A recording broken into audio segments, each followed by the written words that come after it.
Herkese merhabalar. Kanalıma ve mutfağıma hoş geldiniz. Bugün sizlere pamuk gibi yumuşacık, pofuduk pofuduk kabaran muhteşem bir poğaça tarifi hazırladım. Sizler de bu poğaça hamuru ile her türlü poğaçayı hazırlayabilirsiniz. Tarifimi kaçırmadan denemenizi tavsiye ediyorum ve sizleri daha fazla bekletmeden yapımına başlıyorum.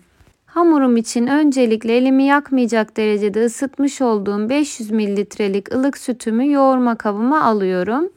Ve üzerine 3 yemek kaşığı toz şeker ve 1 paket instant kuru mayayı da ilave ederek spatulamla şeker ve maya eriyinceye kadar karıştırıyorum. Mayanın aktif olabilmesi için üzerine bir streç filmle kapatarak mayayı bu şekilde 10 dakika dinlendiriyorum. Dinlendirmiş olduğum maya görmüş olduğunuz gibi çok güzel bir şekilde aktif hale geldi. Şimdi hemen hamuruma diğer malzemeleri eklemeye devam ediyorum. 1 tatlı kaşığı kabartma tozu ve 2 tane yumurtayı da ilave ederek şöyle bir karıştırıyorum. Yumurtalarımı da oda sıcaklığında beklettikten sonra ilave ettim. Ve üzerine 2 yemek kaşığı sıvı yağ ve 1 tatlı kaşığı da sirkemi ilave ederek önceden elemiş olduğum unumu azar azar eklemeye başlıyorum. Ve unun üzerine 1 çay kaşığı tuzumu da ekledikten sonra hamurum yoğunlaşıncaya kadar spatulamla karıştırmaya devam ediyorum. Hamurum yoğunlaştıktan sonra spatulamı kenara alarak elimle yoğurma işlemine devam ediyorum. Hafiften elimize yapışan ve oldukça yumuşacık bir hamur elde etmemiz gerekiyor. Poğaça hamurumuzu ne kadar yumuşak yoğurursak poğaçalarımız da o kadar güzel kabararak yumuşacık pişecektir. Yoğururken hamur elime yapışmaması için elimi biraz sıvı yağ ile yağlıyorum. Ve güzelce yoğurduktan sonra 1 yemek kaşığı kadar oda sıcaklığında bekletmiş olduğum tereyağımı hamurun üzerine ilave ediyorum. Ve tekrar yoğurmaya devam ediyorum. Eklemiş olduğumuz tereyağı hem poğaçalarımıza aşırı güzel bir lezzet katacak hem de çok yumuşak bir şekilde pişmesini sağlayacaktır. Eğer evinizde tereyağınız yoksa margarin de kullanabilirsiniz. Tereyağını ekledikten sonra yoğururken hamur iyice cıvıklaşıp elinize yapışabilir. Ancak bu sizi korkutmasın. Yoğurmaya devam ettikçe hamur tekrar kendini toparlayacaktır. Yoğurma kabında hamurumu yoğurduktan sonra hamuru masamın üzerine alarak toparlamaya devam ediyorum. Ben tarifimde bu aşamaya kadar toplamda 5,5 su bardağı un kullandım ve unumu ölçerken kullanmış olduğum su bardağı ölçüsü klasik 200 mililitrelik su bardağıdır. Oldukça yumuşak ve ele yapışan bir hamur yoğurduğumuz için ara ara elimi sıvı yağına batırarak hamuru toparlamaya devam ediyorum. Görmüş olduğunuz gibi hamurun yüzeyi tamamen pürüzsüz bir kıvama gelinceye kadar güzelce hamuru toparladım. Yumuşacık ve elimize hafiften yapışan bir hamur elde ettik. Ve şimdi toparlamış olduğum hamuru tabanını yağladığım yoğurma kabının içerisine alıyorum. Ve üzerine kesinlikle hava almayacak şekilde bir streç filmle sıkıca kapatarak temiz de bir bez örtüyorum. Ve ılık bir ortamda poğaça hamurumu yaklaşık 1 saat mayalanmaya bırakıyorum. Hamuru mayalandırdığım oda gayet sıcak olduğu için hamurum 1 saatte yaklaşık 2 katı kadar kabardı. Sizler dilerseniz 1,5-2 saatte de hamurunuzu bu kıvama gelinceye kadar mayalandırabilirsiniz.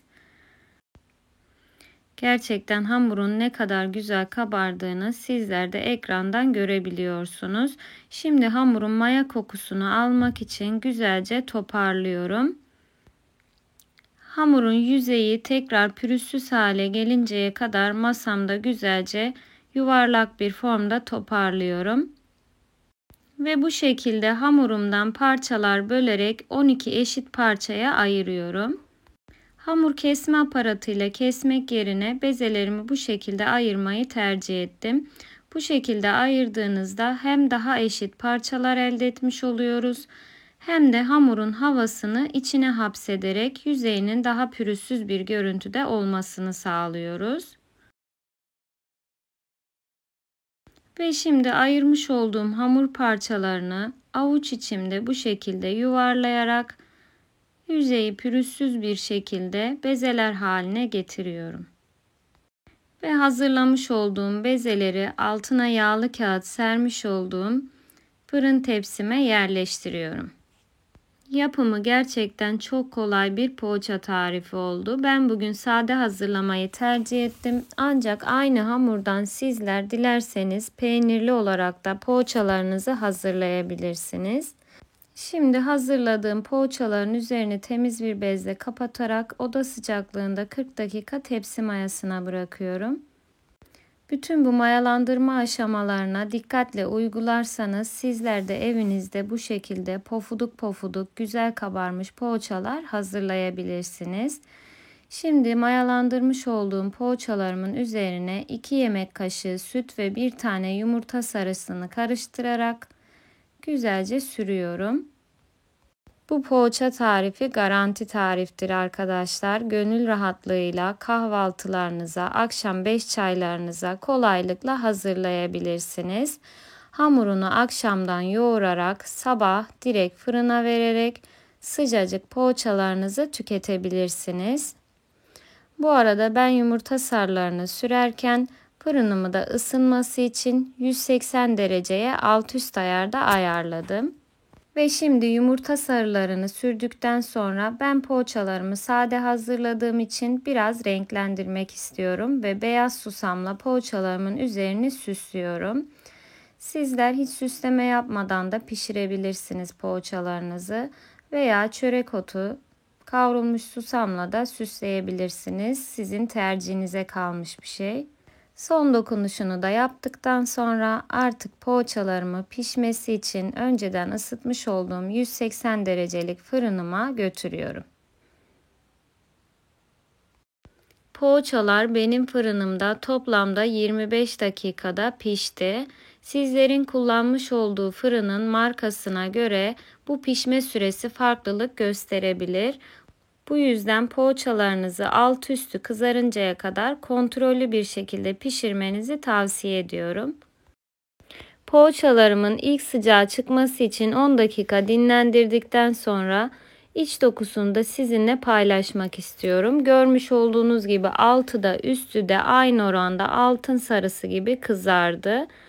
Ve adeta bir sünger gibi içi hiçbir şekilde hamurlaşma kalmadan gözenekli bir şekilde pişti. Bu tarif benim yıllardır yaptığım garanti tariftir. Yapıp deneyecek olanlara şimdiden afiyet olsun diyorum. Beni buraya kadar izlediğiniz için hepinize teşekkür ediyorum. Bu videomu izlediyseniz ve hala kanalıma abone değilseniz şimdi ücretsiz bir şekilde kanalıma abone olabilirsiniz. Ve yanındaki bildirim zilini de aktif hale getirirseniz paylaşmış olduğum bütün videolardan anında haberdar olursunuz. Ve videomu beğendiyseniz altta bulunan beğen butonuna basarak benim için yorum kısmına ufak da olsa bir yorum bırakmayı unutmayın lütfen. Böylece bir videomun daha sonuna gelmiş bulunuyoruz. Bir sonraki videomda da görüşmek dileğiyle hepiniz sevgiyle kalın. Allah'a emanet olun. Hoşça kalın.